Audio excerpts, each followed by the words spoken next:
heritable. So when you are choosing your pigs for breeding, for the breeding stock, you have to look at those important traits like the one you've said, if a sow it takes time to produce milk. You don't have to, quite right, you can manage to keep it in the first stage so that the young ones grow up and you sell them. Don't select from that one. The young ones, you do not select from that one. It's already a heritable trait, which is bad. Select only from the good mothers, the ones that are able to give good milk, the ones that did not have a lot of difficulties when farrowing. There are some whereby you always have to assist when they are farrowing. You have to assist, you have to give oxytocin. By the time they are weaning off the young ones, you find they've killed some, they've eaten some, they've laid on them. Most of the traits are heritable. Only choose from the ones that are giving you very good traits. And you select the ones, even when you've got a litter, the ones that are fast growing. A litter sometimes may not be all standard, but the fastest growing are the ones that you choose because those traits are the ones that are more heritable. So I think that can really help when you're choosing the breeding stock. Only select from the ones that, all those that are giving you the good traits. If you always give oxytocin, don't even select from there. It means even the young ones that you're going to select. When it comes to farrowing, they won't produce milk until you give oxytocin, and it's a cost. So I think maybe the other training, maybe we can bring in the breeders so that they help. Which traits do we look for? How do we select? Because yeah, I think it can really help. Even the winning, you only win. The time I was working on a farm, we were only selecting from sows that have weaned 10 and above, not less than that. You can have a sow that has got 16. By the time it's winning, you find that they've only remained 5. Don't even select from those 5 because those traits tend to be heritable. But I think we need to bring in the breeders that can give the real science behind it and how to help farmers to select. Even the diarrhea, if you've got a litter that has been having diarrhea, and you know that your management is very good, don't come and select from it, even if the winners come and grow, to select and choose as the breeding stock, the next breeding stock. You only choose the good traits and everything. I hope that can really help. Maybe the next training I've taken note, maybe we look at the breeding, yes, because, you know, pigs, at least you're able to see the generations very fast. The generations, you're able to choose the good traits from there. So I've taken note of that. Thank you. So Cholwe, I think you can, your comment from the nutrition point, but I think it's more of breeding as well that comes in as well. Oh yes, yes. I've read. My comment was at least introduce the lactating sow feed as ill as you can before following. Thank you for those comments. Unless we've got other questions, this has been a very good discussion today. Then also another question. Yeah, go I ahead. joined it late. Yes. I also wanted to find out on when a pig has farrowed, do we heat the room with a brazier or infrared light to keep the piglets warm?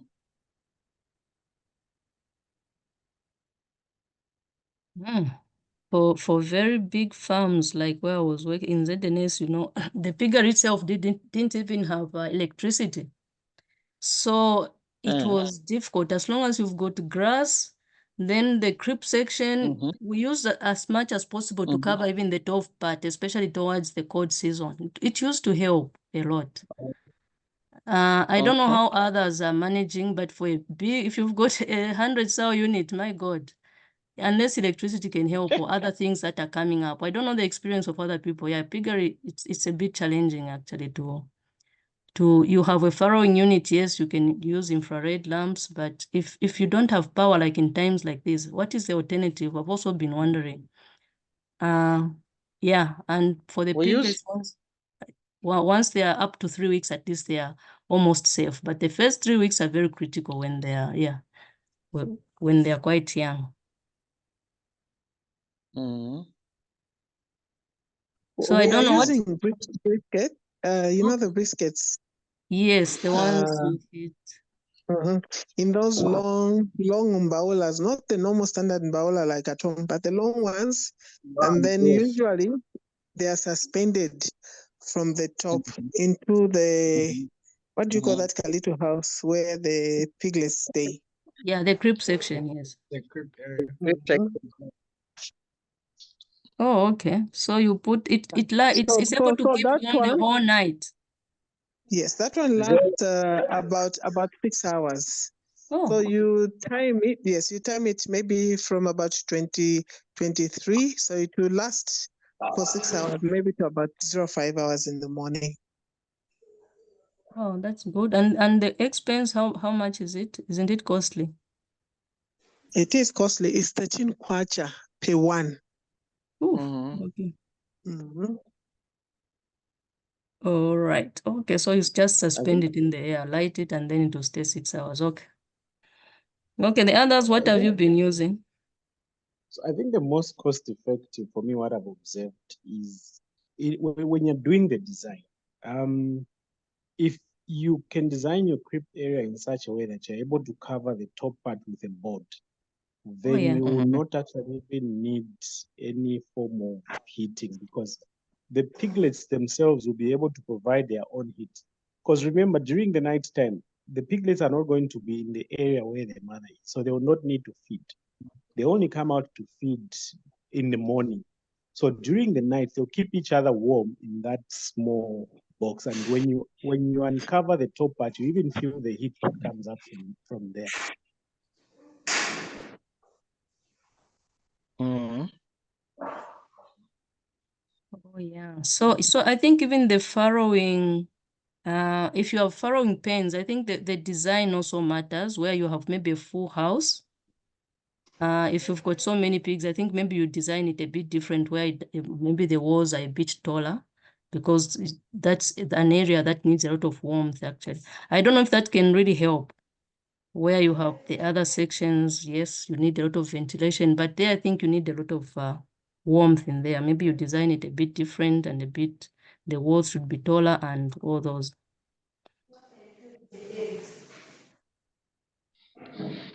So the others, what have you been using? Yeah, I think it really helps. The one was said that you may not need, yes. As long as you've got litter there, you've got enough grass on the floor, which keeps the piglets warm. Switch off that light there.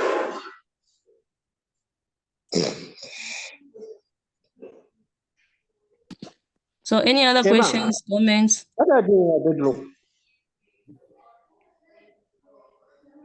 Yeah. You asked Yes. about what we use. I think the practice is having the birthing pens.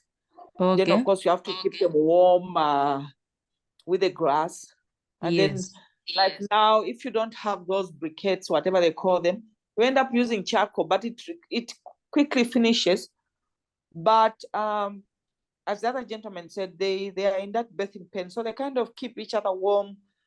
The disadvantaged ones are those that are born small or weaker. Those are the ones that tend to die, especially with this cold. So sometimes when you can't find those things, we just use charcoal. It's expensive. It means you put at 21, you're putting the last one maybe at about 23 or midnight, hoping that it can keep the room warm until the morning when you take them out to go and feed with the mother. But one thing that the other participants said, we do suffer sometimes. We find who have maybe they give birth and then they've got no milk. So what I was advised by the vet at Livestock is that try and make sure you put 3 or so mothers that are giving birth at the same time. Yeah. So that in case one refuses to feed, you can use the others as the mom. The problem comes in if they all have large litters. I had a time when one had 15, the other one had 13, the other one had 12. So we had like 60 piglets all at one point. Ooh. And 2 of them refused to feed. Okay. So what we had to do was now try and use the other 4 as surrogates. But in the process, the milk ran out on the others. Oh. And we ended up losing almost 25, 30 piglets that we died. Ooh. So I learned then to say, and we tried supplementing. We bought the stuff from Livestock, but we lost the battle. So those are some of the things that you learn in the process. You kind of learn them. But as you have said, immediately the second time it happened, she refused to breastfeed. I just had to sell her. In as much as she was giving me a large litter, she was a bad mother and it was expensive maintaining her. So we had to sell the sow to just let her go to the market. So we learn as we are going by, we are learning. Thank you. Yeah, exactly. Thank you for sharing your experience. Yeah, it's enlightening. Yeah, any other comments? Is there a hand? Is it Jerry? Uzwana? Yes, good evening, everyone. Yeah, Good I evening. just wanted to make some additions, like that question that you had asked, that is it profitable if you are winning a few piglets? So let's say like you are doing what you are selling breeders.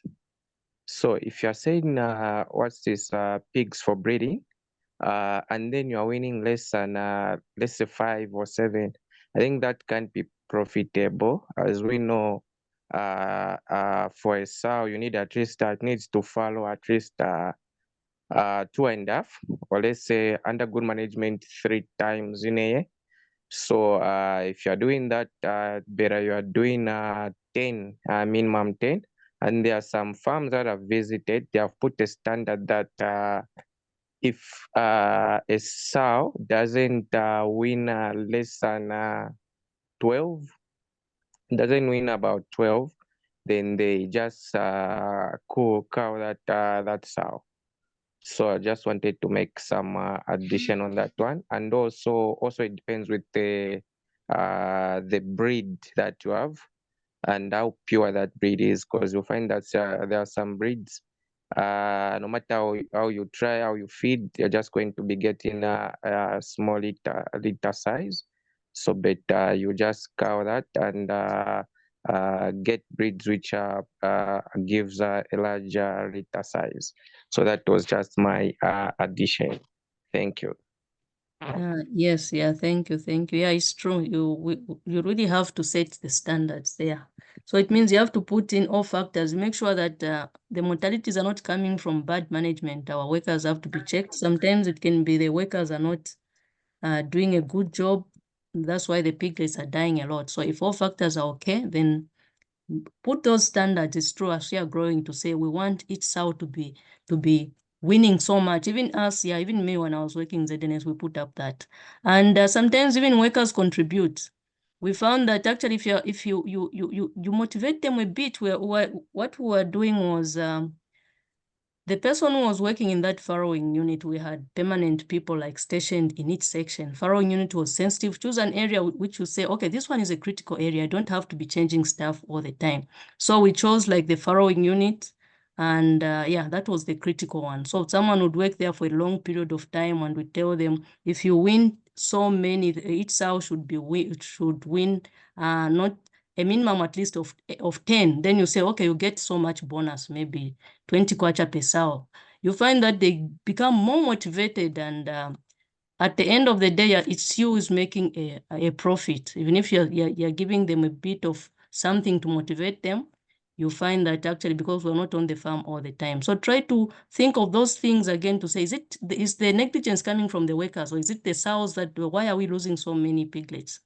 You're trying so much, but we are not always on the farm. So look at that also. Workers also contribute a lot to these mortalities. You think they are changing the water every time, they are cleaning the drinkers, but when you're not there, the diarrhea maybe is coming from the water which is not changed. They're not cleaning the troughs as much as possible. So if we look at that, try to see where the problem is coming from. The diarrhea, yes, it has been noted to be a problem, but let us look at all the factors that may be contributing. Motivate the workers a bit, and then we'll see. It worked when I was working on a piggery, actually. People were motivated. You say, oh, get a bonus after this and this. It really helps. So thank you for that contribution.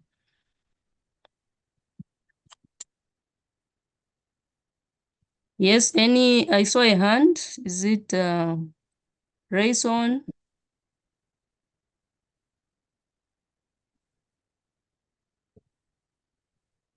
Hello? Rayson, Patson? Norway. Come. Who is talking? Yeah. In percentage term, what is the ideal percentage of pig rate? Me, I didn't hear that question. What is the what? Ideal percentage in percentage. 0% of 90%, 10% percentage. So you're breaking. I don't know if others can hear the question. In terms of percentage, mortality percentage, winning stage, what is the ideal percentage of mortality? Can't get your question. The question. Noro, did you get the question? No. I think he's trying to ask about of the mortality. due percentage in terms of mortality for pig. Yes, the percentage, yes. In terms of which one is ideal? Is it 5% mortality, 10% to winning stage? Which one is the average mortality percent to the winning stage?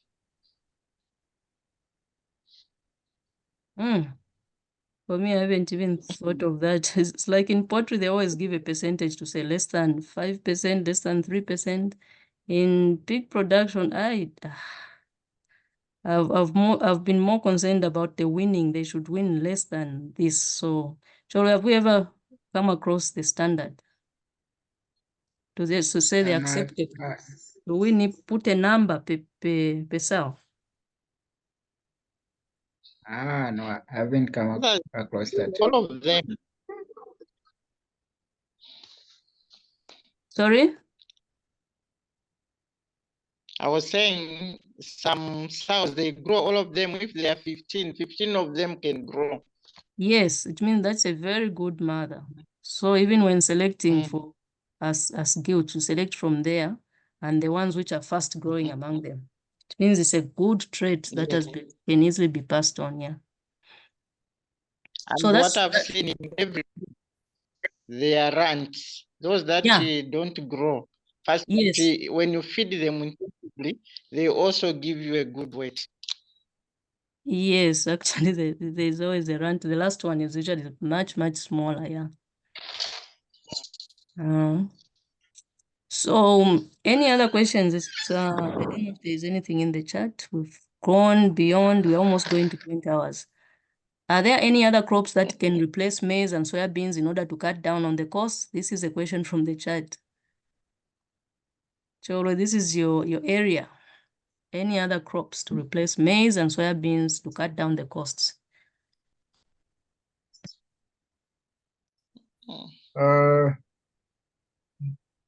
On the maize, yes, there are other crops, but you'd find that maize in most all the other alternatives that will be there. We can talk of cassava, we can talk of sorghum and all those things. They provide energy, but you find that there are a lot of limitations. That's why you find that maize stands out.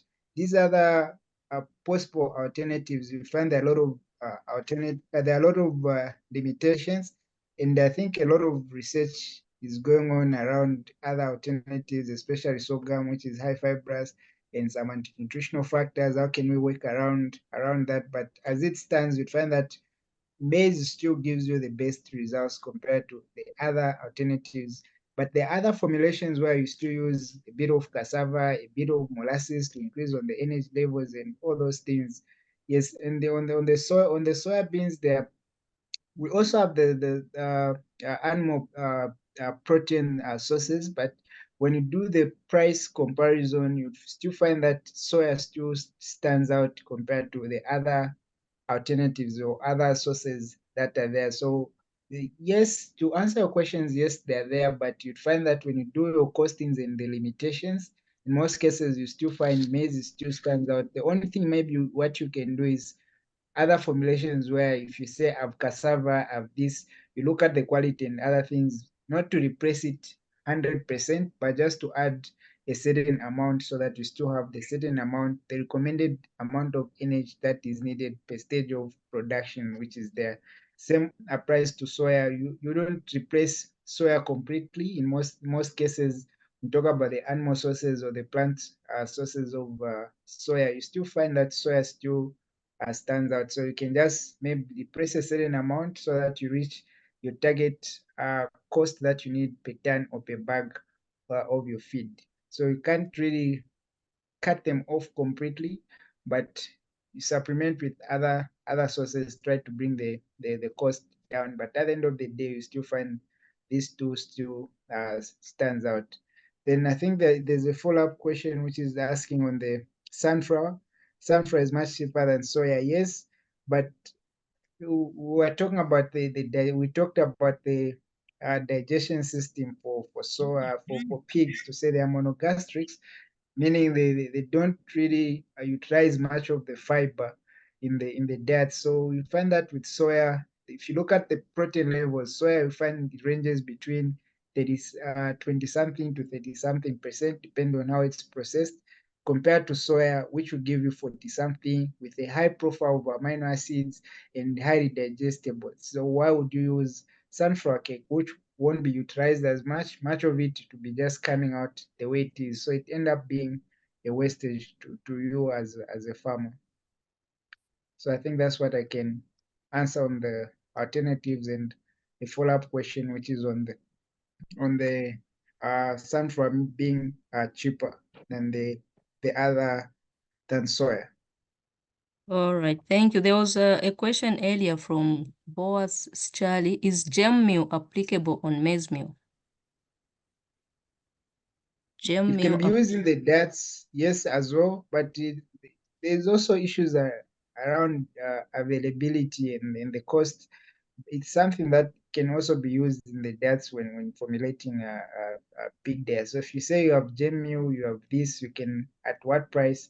Something that the supply of the macro pack or the premix that you are using, they're able to formulate for you based on the gem meal that you have. So that's something that can be used also in the diets for the pigs. Okay, another question. Can rice and its husks be used in the feeding of pigs? Fiber levels too high. Yes, but okay, the rice maybe, yes, can be used as a starch source. Yes. And then the husks, too much fiber. Too much fiber in the rice also. If you look at I think the cost per kg. Oh yeah, it's more expensive than maize, yeah. It's more expensive, yeah.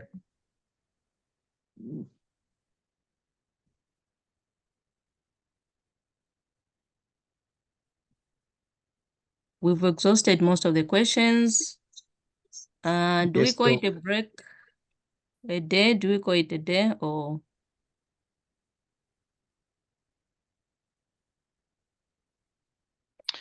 Doc. Yes. I think we can call it a day since on the feed formulation. Okay. Hello. Yes. We've been waiting for the recordings because we are having challenges to join with poor network. So some of us, we are behind. So if maybe you send, we read and try to understand. Yes. So we'll work on it actually. We'll work on it. I hope by tomorrow, by the end of the day, would have sent.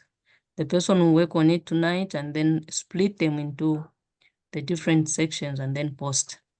Thank you. So thank you very much, people, for this interaction. We've gone way and beyond. So, but the last question. Oh, there's another question in the chat. Yeah, the question is, you didn't, yesterday I had asked, you didn't reply. So my question is, like for us who are like where it's very far, we can't manage to travel to Lusaka for the practical, how best are you going to help us with that one? Okay, so where are you exactly? I'm in Copper Belt Kitwe. Oof. My God, Copper Belt Gateway. Who try by all means to record because that yeah. will help. Yes, we'll or maybe try. if we can maybe do the live, maybe something like live. Oh, a live streaming, yeah? Live streaming so that we can also participate. because with work Alright. again, I can't manage to travel to Lusaka. Oh yeah, we understand. Okay, we've taken note of your concern. We'll work on it with Cholo. We'll plan how we can live stream it. We'll Maybe, appreciate. Hey, Duke, sorry, I and had a question yes. as well. Just a Okay. quick one. On the feeding program, say Yes. to winners, the target is the age is 10 weeks and the weight is about 25 to 30. What happens if you hit the target weight at 8 weeks? Do you proceed to growers or you still wait for the 10 weeks to elapse? Thank you. Okay. Cholo, you can answer that one. Yes, Doc. In fact, what in most cases, what I've seen for these few farms that we're working close hand in hand, I always advise them to win or to feed based on the minimum target weights rather than the age in weeks. I say, anyway, it's important to use both, but in most cases, you'd find that the situation that you've said, that is on your advantage. But what happens in cases where your piglets, they've reached 10 weeks, but when you look at the minimum target weight, so you should always try by all means that the age and the weights are tallying, because that's what can even help you to be determine if your pigs are stunted or not. So in most cases where you'd find that maybe your pigs, what you said, if they're 8 weeks, but they're already above 25 kgs or they're above, and 30 kg is not almost impossible. Okay, let's say they're close to 30 kg at 8 weeks. Can you switch to growers? For me, I can say yes, because if you look at the minimum target weights, in most cases, these figures, these weights, they were determined based on the age. It's more or less like a standard to say, I can say if a pig is 10 weeks, we expect it minimum to be at this weight, and that's the reason these weights are also used in the feeding guide to help you determine the age, to say the age should always be tallying with the minimum target weights, so that you're able to see how you're feeding your pigs. So feeding based on the minimum target weights, I think for me, it works out better in most cases, because you're able to tell, to say, I may underfeeding my pigs or overfeeding my pigs, because these weights, they were determined based on the age. So the age, yes, is okay, but at least monitor the weights more than the age, so that these two can tally at all costs. Okay, thank you. Yeah. Okay. Any other questions? We keep on postponing. It's like people are enjoying. Elizabeth, you've got another question. No, sorry. I just didn't put my hand down. Sorry. Okay. Okay, so we assume we are done for today, is it? Yes, Doc. Okay, Yes, thank ma'am. you very much. Thank you for joining us. We continue tomorrow. Have a nice evening and we enjoyed the session. Thank you. Thank you, Doc. Thank you. Thank you, Mr. Cholo. Thank Thank you. you. Good night. Thank you, Bye. Chorwe. Good night, everyone. Good night, everybody.